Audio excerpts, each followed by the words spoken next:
நண்பர்களே, SS organic கார்டன்லேருந்து இன்றைய தகவல் என்ன அப்படின்னு பார்த்தீங்கன்னா, எங்கள் தோட்டத்தில் இது ஒரு ஆர்கானிக் இன்டகிரேட்டட் ஃபார்ம்.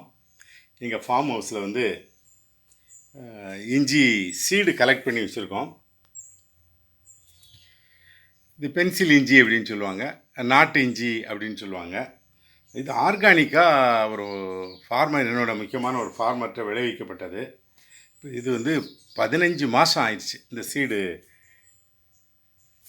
இது 12-13 மாதத்துலே இது சீடுக்கு ரெடி ஆயிடுச்சு.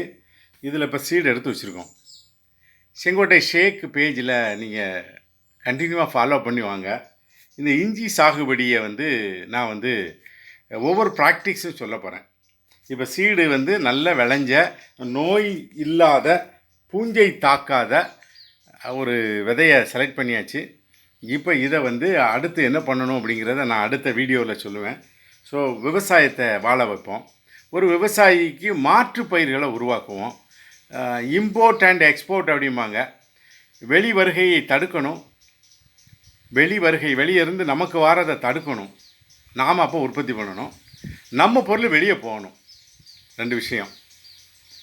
ஸோ ஒரு அக்ரிகல்ச்சரை மாற்றி யோசிப்போம் நண்பர்களே. எஸ்எஸ் ஆர்கானிக் கார்டனிலிருந்து Sheikh Muhideen, retired deputy agriculture officer, managing director, SS organic integrated farm, Pattupannai road, Poolankudiyiruppu, Sengottai, Tenkasi மாவட்டம், தமிழ்நாடு, இந்தியா. எங்களுடைய எங்கள் பசுமை குடிலில் இருந்து இந்த பதிவு.